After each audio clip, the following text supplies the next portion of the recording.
ಎಲ್ಲ ಮುಖ್ಯ ಅತಿಥಿಗಳೇ, ಸಂಸ್ಥೆಯ ಸಂಸ್ಥಾಪಕರಾದಂಥ ನಮ್ಮ ರಾಮೇಗೌಡರು ಮತ್ತು ಅವರ ಸುಪುತ್ರರಾದಂಥ ಸುರೇಶ್ ಅವರೇ, ಹಾಗೆ ನಮ್ಮ ಮಾಧ್ಯಮ ಮಿತ್ರರಾದಂಥ ಆಲಾಪ್ನವರು, ಅನಿಲ್ ಅವರು, ರಘು ಅವರು, ನಮ್ಮ ವೈಲೇಶ್ ಅವರು ಹಾಗೂ ಎಲ್ಲ ಸಂಸ್ಥೆಯ ಪದಾಧಿಕಾರಿಗಳು, ಸಿಬ್ಬಂದಿ ವರ್ಗದವರೇ, ವಿದ್ಯಾರ್ಥಿಗಳು,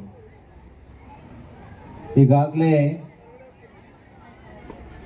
ವಚನಾಮೃತ ಅನ್ನುವಂಥ ವಿಶೇಷ ಕಾರ್ಯಕ್ರಮವನ್ನು ಇವತ್ತು ಶಾಲೆಯ ವತಿಯಿಂದ ಹಮ್ಮಿಕೊಂಡಿದ್ದಾರೆ.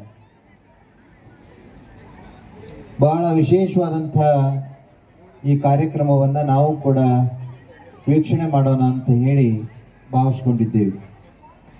ಹಾಗಾಗಿ ಹೆಚ್ಚಿನ ಸಮಯವನ್ನು ವೇದಿಕೆಗೆ ಕೊಡದೆ ಕಾರ್ಯಕ್ರಮಕ್ಕೆ ಹೆಚ್ಚಿನ ಆದ್ಯತೆಯನ್ನು ಕೊಡೋಣ ಅನ್ನುವಂಥದ್ದನ್ನು ವ್ಯಕ್ತಪಡಿಸ್ತಾ, ತಾವೆಲ್ಲ ಪೋಷಕರು ಇವತ್ತು ಬಂದಿದ್ದೀರಿ. ಪ್ರಭುದೇವರು ಒಂದು ಮಾತನ್ನು ಹೇಳ್ತಾರೆ, ನಾನು ಬಂದ ಕಾರ್ಯಕ್ಕೆ ನೀವು ಬಂದಿರಿ, ನೀವು ಬಂದ ಕಾರ್ಯಕ್ಕೆ ನಾನು ಬಂದೆನಯ್ಯ ಅಂಥೇಳಿ. ನಾವು ಯಾಕೆ ಬಂದಿದ್ದೇವೆ ಅನ್ನೋದನ್ನು ಮೊದಲು ಅರ್ಥ ಮಾಡಿಕೊಳ್ಬೇಕು ಅಂಥೇಳಿ.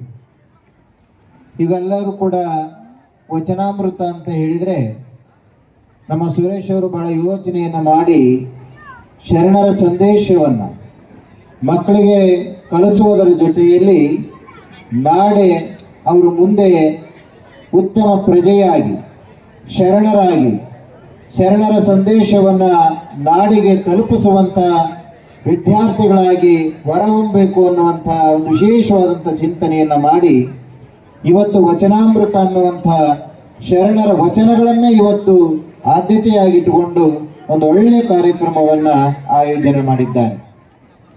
ಬಹುಶಃ ಪೋಷಕರಿಗೆ ಅನಿಸ್ಬೋದು, ಇದು ಯಾವುದೋ ವಚನ ಇಟ್ಕೊಂಡಿದ್ದಾರೆ, ಹೊಡಿ ಮಗ ಅಂತ ಹಾಡಿದ್ದಿದ್ರೆ ಎಷ್ಟು ಚೆನ್ನಾಗಿರ್ತಿತ್ತೇನೋ, ಈ ವಚನಗಳ ಮುಖಾಂತರ ನಾವೇನು ಕಲಿಯೋದಿದೆ ಅಂತ ನೀವು ಏನಾರು ಭಾವಿಸ್ಕೊಂಡಿರ್ಬೋದು.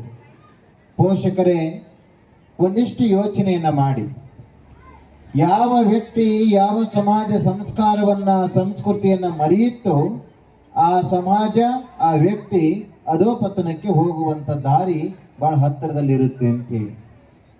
ಯಾವ ಸಮಾಜ ಅಥವಾ ಯಾವುದ ವ್ಯಕ್ತಿ ತನ್ನ ಸಮಾಜದ ಸಂಸ್ಕೃತಿಯ ಸಂಸ್ಕಾರವನ್ನು ಅತಿ ಹೆಚ್ಚು ಪ್ರೀತಿಸ್ತಾನೆ, ಅತಿ ಹೆಚ್ಚು ಗೌರವದಿಂದ ಕಾಣ್ತಾನೆ, ಆ ವ್ಯಕ್ತಿ ತನಗೆ ಗೊತ್ತಾಗದ ಹಾಗೆ ಮೇಲೆತ್ತರಕ್ಕೆ ಬೆಳೆಯುವಂಥ ಕೆಲಸವನ್ನು ಮಾಡ್ತಾ ಹೋಗ್ತಾನೆ. ನಮ್ಮ ಜೀವನದಲ್ಲಿ ಅತಿ ದುಃಖ ಆಗೋದು ಯಾವಾಗ ಅಂತಂದರೆ ಸಂಸ್ಕಾರವನ್ನು ಮರೆತದ್ದಕ್ಕಾಗಿ, ಸಂಸ್ಕೃತಿಯನ್ನು ಮರೆತದ್ದಕ್ಕಾಗಿ. ಈ ಒಂದು ಸಂಸ್ಕಾರ ಮತ್ತು ಸಂಸ್ಕೃತಿಯನ್ನು ವಯಸ್ಸಾದ ಮೇಲೆ ಕಲಿಸುವಂಥದ್ದಲ್ಲ ಮಕ್ಕಳಿಗೆ.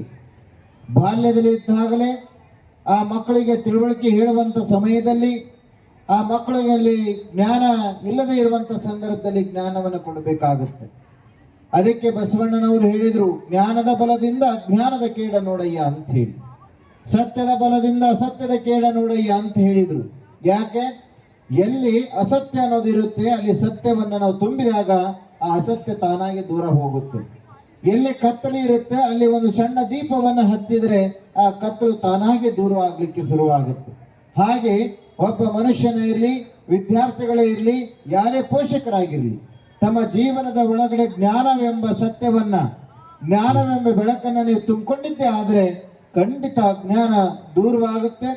ಆ ಜ್ಞಾನದಿಂದ ನಾವು ಏನೇನು ಸಂಪಾದಿಸ್ಲಿಕ್ಕೆ ಸಾಧ್ಯತೆ ಇಲ್ಲವೋ ಆ ಜ್ಞಾನದಿಂದ ಸಂಪಾದನೆ ಮಾಡಲಿಕ್ಕೆ ಸಾಧ್ಯತೆ ಇದೆ ಅನ್ನುವಂಥದ್ದನ್ನು ತಿಳ್ಕೊಳ್ತಾ, ಅಂಥ ಒಂದು ಜ್ಞಾನವನ್ನು ಬಿತ್ತುವಂಥ ಇವತ್ತು ಶರಣರ ಸಂಸ್ಕೃತಿಯನ್ನು, ಶರಣರ ಆಚಾರ ವಿಚಾರವನ್ನು, ನಮ್ಮ ನಾಡಿನ ಭಾಷೆಯನ್ನು, ನಮ್ಮ ನಾಡಿನ ಉಳಿವಿಗಾಗಿ ಇವತ್ತು ನಾವು ಇಂಥ ವಚನ ಸಾಹಿತ್ಯದ ಮುಖಾಂತರ, ಶರಣರ ಸಾಹಿತ್ಯದ ಮುಖಾಂತರ, ಜಾನಪದ ಸಾಹಿತ್ಯದ ಮುಖಾಂತರ ಹಳ್ಳಿಯ ಸೊಬಗನ್ನು, ಹಳ್ಳಿಯ ವಿಚಾರಧಾರಿಗಳನ್ನು, ಹಿಂದಿನ ಎಲ್ಲ ಹಿರಿಯವರು ಮಾಡಿಕೊಟ್ಟಂಥ ಅನುಭವಗಳನ್ನು ಇವತ್ತು ನಮ್ಮ ಮಕ್ಕಳಿಗೆ ಕಲಿಸಬೇಕಾಗಿರುವಂಥದ್ದು ಬಹಳ ಅನಿವಾರ್ಯತೆ ಇದೆ ಅನ್ನುವಂಥ ಮಾತನ್ನು ಕೂಡ ಹೇಳ್ತಾ, ಅಂಥ ಒಂದು ಕಾರ್ಯಕ್ರಮವನ್ನು ಇವತ್ತು ನಮ್ಮ SJR ಸ್ಕೂಲಿನ ಎಲ್ಲ ಸಿಬ್ಬಂದಿ ವರ್ಗರು, ಅದರ ಮುಖ್ಯಸ್ಥರಾದಂಥ ನಮ್ಮ ಸುರೇಶ್ ಅವ್ರ ಮನೆಯವರು ಸೇರಿ ಒಂದು ವಿಶೇಷವಾದಂಥ ಕಾರ್ಯಕ್ರಮವನ್ನು ಇವತ್ತು ಆಯೋಜನೆ ಮಾಡಿದ್ದಾರೆ.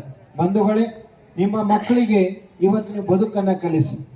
ನಿಮ್ಮ ಮಕ್ಕಳನ್ನಾಗಿ ಬದುಕನ್ನು ಕಲಿಸಿದರೆ ನಿಮ್ಮ ಬದುಕು ನಾಳೆ ಸುಂದರವಾಗುತ್ತೆ. ನಿಮ್ಮ ಮಕ್ಕಳಿಗೆ ನೀವು ಬದುಕನ್ನು ಕಲಿಸೋದ್ರಲ್ಲಿ ಎಡವಿದ್ರೆ ನಾಳೆ ಅದೇ ಮಕ್ಕಳಿಂದ ನಿಮಗೆ ದುಃಖ, ಕಟ್ಟಿಟ್ಟ ಬುತ್ತಿ ಅನ್ನುವಂಥದ್ದನ್ನ ನೀವು ಅರ್ಥ ಮಾಡಿಕೊಳ್ಬೇಕಾಗಿದೆ. ಮಕ್ಕಳಿಗೆ ಇವತ್ತು ಶಿಕ್ಷಣ ಕೊಡುವಂಥ ಶಾಲೆಗಳು ಇವತ್ತು ಕಮರ್ಷಿಯಲ್ ಆಗ್ತಾ ಇದೆ. ಶಾಲೆಗಳಲ್ಲಿ ಏನೇನು ಕೊಡ್ತಾ ಇದ್ದಾರೆ